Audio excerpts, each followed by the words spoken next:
I know bridling can be something that's very frustrating for both horse and human, so if you've ever had a frustration with it, you might enjoy this next little clip of Gypsy's first bridling. So we're not really sure exactly how she's going to take to it, but we have been preparing her by lowering her head and you know, handling her everywhere and all that sort of thing, and so far that's gone okay. We'll see what she thinks of this. So I'm just using a large bridle. I like to put a bridle on with it being a little bit too big and then shorten it up as I need to. So I may have gone a little bit too big with this, but we'll just see how we go. Obviously I don't know how it's going to fit because she hasn't had a bridle on here yet. It does come with a chin strap. The chin strap is simply designed for lateral flexion. If you were to bend your horse with one rein, you don't want the bit coming through their mouth. So it comes with one of those. I'm going to take it off.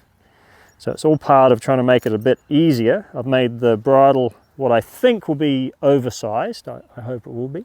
So it'll be a little bit too big for it. And then I'll shorten it up as it goes on. And the other little cheat I've done is I've actually put molasses on the bit. So if I was smart, I would have done that the evening before, but I did it this morning. So if you do it the evening before, in the morning it'll be like toffee. It'll be nice and sticky, particularly if you have that nice thick molasses that we have here. So I know it's very common for folks when they come to bridle a horse to bridle them or introduce the bridle from the left-hand side and underneath. So bring it up towards the horse's mouth. And it's equally as common for horses to lift their head away from it and take their heads off to the right.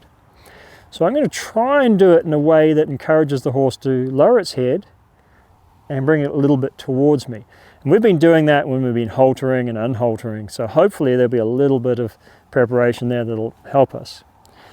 We're not, you know, I'm not that fussed about the fact that if a head goes up a bit, it's not the end of the world, it will get better each day, but I'd really love it if it didn't, okay?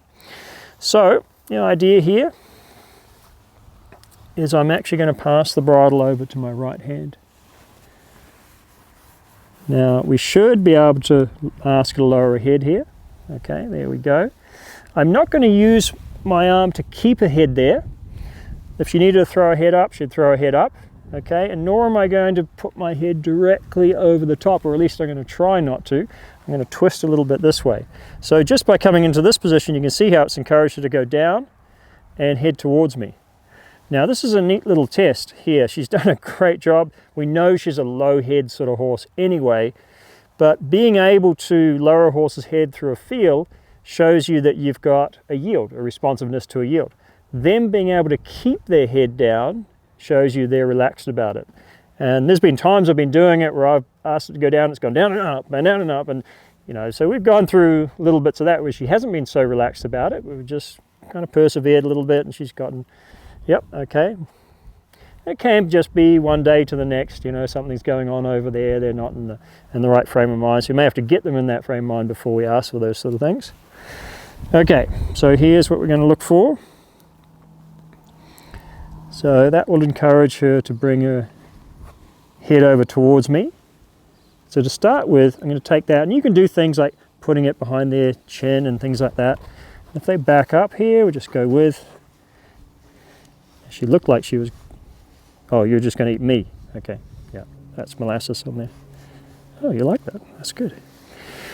So, yeah, you know what molasses is. That's handy. That's handy. I do this with lots of horses that don't know. Okay, so I'm going to have her smell it, and then I'm going to take it away.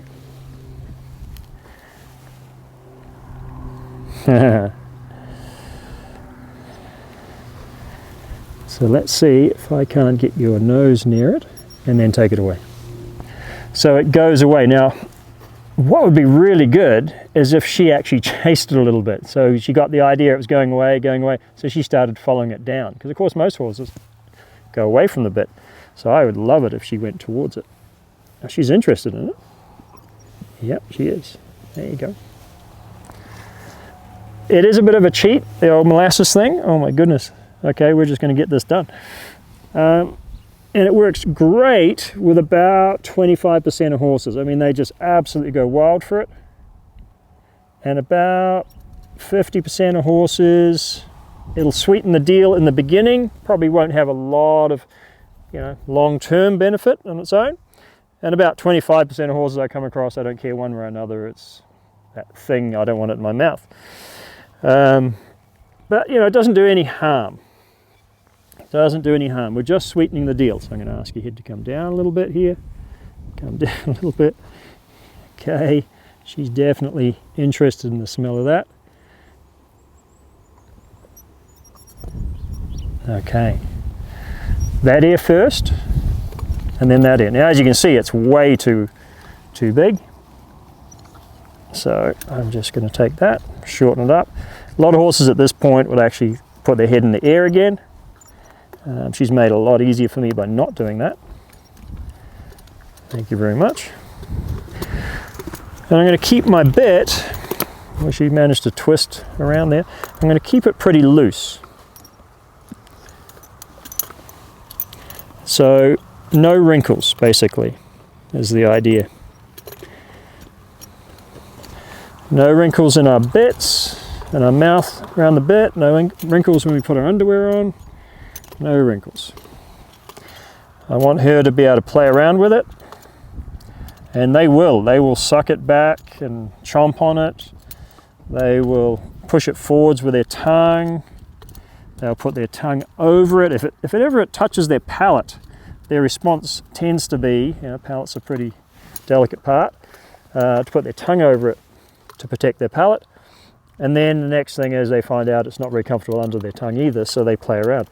So all this happens without me having the reins on it and trying to do something with the horse. You know, that just complicates the whole thing. So here it's going to go on. It's going to be fairly loose. I might just turn up one more hole, that's very loose. And I'll put her in a yard so she can maybe have some hay to nibble on there, but she's in a safe enclosure or a safe environment there, so nothing too terrible is going to happen. And she'll play around with that and fiddle and fiddle and fiddle. And depending how she goes, we might do this for a few days. I might introduce it if she's quite still with it after a while. I may introduce it before I ride her and put it all over the top of the hackamore. Just depends how it all goes. And it could take 2 days before she's holding it nice and still. Could take 2 weeks, I don't know. But right now I think she's probably just enjoying the molasses as much as anything else. And we'll reassess whether we want that bit next time or maybe a smaller one. But that's it. That's Gypsy's bridling debut.